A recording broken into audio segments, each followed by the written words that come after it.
Halo semuanya, perkenalkan nama saya Niwayan Fionisari dengan NIM 2100500079. Di sini, saya akan membahas mengenai kasus pelanggaran hukum bisnis yang terjadi saat ini. Sebelum itu, kita harus mengetahui apa itu hukum bisnis. Jadi, hukum bisnis merupakan hukum tertulis dengan tujuan untuk melindungi, mengawasi, serta mengatur segala hal yang berkaitan dengan aktivitas perdagangan industri, baik di bidang barang maupun jasa.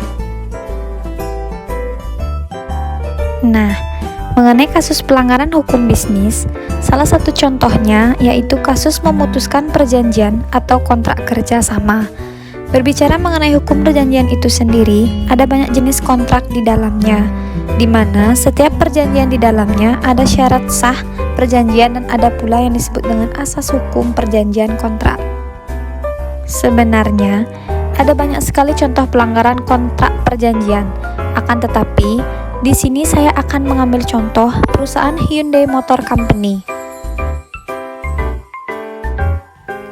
Hyundai Motor Company merupakan perusahaan asal Korea. Diketahui perusahaan tersebut tengah digugat oleh perusahaan lokal PT Korindo Happy Industry di Pengadilan Negeri Jakarta Selatan.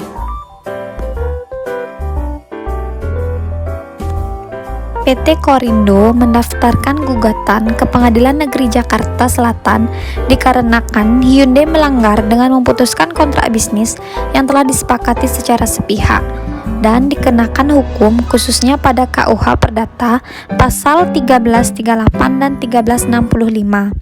Hyundai juga melanggar keputusan Menteri Perindustrian nomor 295/M/SK/7/1982 tentang keagenan tunggal. Perusahaan otomotif asal Korea Selatan ini juga menentang peraturan Menteri Perdagangan tentang ketentuan dan tata cara penerbitan suatu pendaftaran agen. PT Korindo telah mengalami kerugian tinggi karena selama ini telah melakukan investasi bentuk lahan gedung, pabrik, mesin, dan alat pendukung penjualan.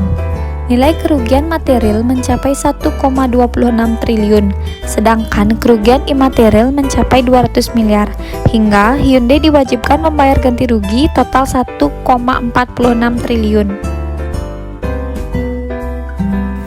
Dengan memutuskan perjanjian ini, karyawan PT Korindo pun terpaksa diberhentikan atau di-PHK. Sementara itu, sekitar 400 karyawan dirumahkan, dan kini menyisakan 90 orang.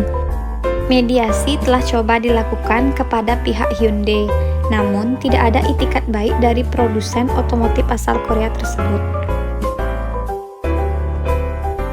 Nah, dari contoh kasus tersebut, ada satu hal yang paling penting dan mendasar yang wajib dikuasai oleh seorang pebisnis, yaitu mengetahui aturan hukum bisnis agar tidak terjerat masalah atau kasus akibat ketidaktahuan dalam menjalankan bisnis. Baik, sekian penjelasan dari saya. Mohon maaf apabila ada kesalahan kata. Saya ucapkan terima kasih.